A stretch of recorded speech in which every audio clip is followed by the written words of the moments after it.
Hi friends, Hyderabad నుంచి విజయవాడకి start అయ్యాం ఆ కనకదుర్గమ్మ తల్లి దర్శనానికి. మేము రీచ్ అయ్యేసరికి అరౌండ్ 11:30 అలా అయింది.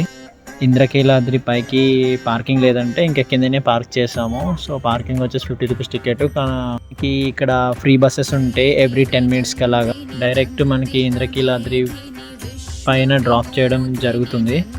సో ఫైనల్గా పైకి వచ్చేసాము. మాకైతే దర్శనానికి జస్ట్ అలా 20 మినిట్స్ అలా టైం పట్టింది. దర్శనం చాలా అంటే చాలా బాగా అయింది. మేము ఆ టెంపుల్ లోపడే దాదాపుగా ఒక 10-15 మినిట్స్ లోపడే ఉన్నాము. మనకి ఇక్కడ అమ్మవారు స్వయంభుగా వెలిసారు. పురాణాల ప్రకారం ఇంద్రకీలుడు అనే యక్షుడు జగన్మాతను ప్రసన్నం చేసుకోవడానికి ఘోర తపస్సు చేశాడు. ఇక్కడ అతని భక్తికి మెచ్చిన అమ్మవారు అతడు పర్వత రూపంలో మారిన తరువాత అతని పైన శాశ్వతంగా నివసిస్తానని వరమిచ్చారు. ఆ పర్వతమే ఇప్పుడు ఇంద్రకీలాద్రిగా మారింది. మహిషాసురుడు దేవతలను ఋషులను హింసిస్తున్న సమయంలో దుర్గాదేవి అవతరించి అతనిని సంహరించిందని పురాణాలు చెబుతాయి.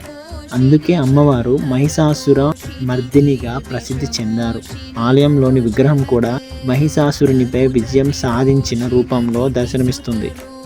అలాగే ఇక్కడ ఇంద్రకీలాద్రిపై అమ్మవారితో పాటు శ్రీ మల్లేశ్వర స్వామి టెంపుల్ కూడా ఉంది. ఇక్కడ విశేషం ఏంటంటే పార్వతీదేవి శివుడు ఎడమ వైపు ఉంటారు, కానీ ఇక్కడ అమ్మవారు కుడివైపు ఉండటం శక్తి ప్రాధాన్యాన్ని సూచిస్తుంది. మనకి ఆలయం సుమారు 800 సంవత్సరాలు చరిత్ర కలిగి ఉంది. ఇంకా మనకి ఇక్కడ ఏంటంటే దసరా ఉత్సవాలు బాగా జరుగుతాయి. విజయదశమి సందర్భంగా లక్షలాది మంది భక్తులు అమ్మవారిని దర్శించుకుంటారు. రోజుల్లో అమ్మవారు బాల త్రిపుర సుందరిగా, గాయత్రి దేవిగా, అన్నపూర్ణమ్మ దేవిగా, మహాలక్ష్మి దేవిగా, మహిషాసుర మర్దినిగా, రాజరాజేశ్వరి దేవిగా అనేక రూపాల్లో అలంకరించబడతారు. అలాగే ఆదిశంకరాచార్యులు ఈ క్షేత్రాన్ని సందర్శించి శ్రీచక్రాన్ని ప్రతిష్ఠించినట్లు విశ్వసిస్తారు. ఇంద్రకీలాద్రి క్షేత్రాన్ని ఇప్పుడు దక్షిణ కాశీ అని కూడా పిలిచేవారంట. అలాగే ఈ ఇంద్రకీలాద్రికి మహాభారతంతో కూడా అనుబంధం ఉందని అంటారు. మహాభారత కాలంలో అర్జునుడు పశుపతి అస్త్రాన్ని పొందడానికి ఇంద్రకీలాద్రిపై తపస్సు చేశాడని విశ్వసిస్తారు. భక్తికి మెచ్చిన పరమేశ్వరుడు కిరాత రూపంలో ప్రత్యక్షమై పశుపతి అస్త్రాన్ని ప్రసాదించాడని కథనం చెబుతుంది. అందువల్ల ఈ ప్రాంతానికి మహాభారతంతో కూడా అనుబంధం ఉందని చెబుతారు. ఇక్కడ చూస్తున్నారు కదా, కాలినడకన వెళ్ళేవారు ఈ అమ్మవారిని దర్శించుకొని అలా ముందుకు వెళ్తుంటే మనకి మెట్లు కనిపిస్తాయి. సో ఆ మెట్ల ద్వారా డైరెక్ట్ పైకి వెళ్ళిపోవచ్చు. ఇక్కడ విద్య, ఉద్యోగం, వివాహం, ఆరోగ్యం, సంతానం, ఆర్థిక అభివృద్ధి కోసం కోరుకున్న కోరికలను తీర్చే కల్పవల్లిగా కనకదుర్గమ్మ తల్లిని భావిస్తారు.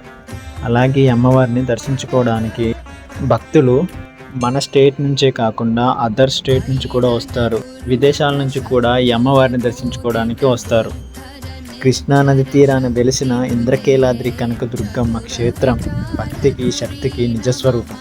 దర్శనం చేసుకుని కిందకి రాగానే సాయంత్రం సమయాన అనగా 5 to 6 మధ్యలో పవిత్ర కృష్ణానదికి ప్రతిరోజు కృష్ణవేణి హారతి ఇవ్వడం జరుగుతుంది. మీరు కానీ ఈ మధ్యాహ్నం టైంలో దర్శనం చేసుకుని కిందకి వచ్చేసరికి 5 అలా అయిందంటే మీరు తప్పకుండా కృష్ణవేణి హారతిని మాత్రం మిస్ అవ్వద్దు.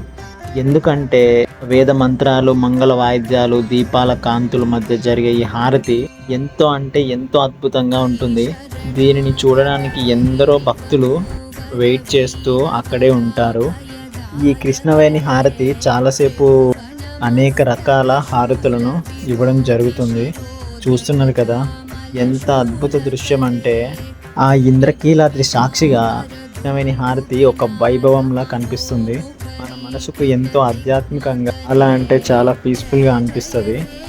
సో ఫ్రెండ్స్, మీరు కానీ ఈ కనకదుర్గమ్మ క్షేత్రానికి వెళ్తే ఈవినింగ్ టైంలో మాత్రం ఈ కృష్ణవేణి హారతిని మాత్రం అస్సలు మిస్ అవ్వద్దు. చాలా అంటే చాలా మంచిది. సో ఫ్రెండ్స్, మీరు మీ ఫ్యామిలీ తప్పకుండా మన ఆంధ్రప్రదేశ్లో ఉన్న విజయవాడ కనకదుర్గమ్మ తల్లిని దర్శించుకోండి. అమ్మ యొక్క ఆశీస్సులను పొందండి. ఫ్రెండ్స్, వీడియో నచ్చితే లైక్ చేయండి, సబ్స్క్రైబ్ చేయండి, ఫ్యామిలీకి, మీ రిలేటివ్స్కి, మీ ఫ్రెండ్స్కి చేయండి. Thank you. జై దుర్గా భవానీ.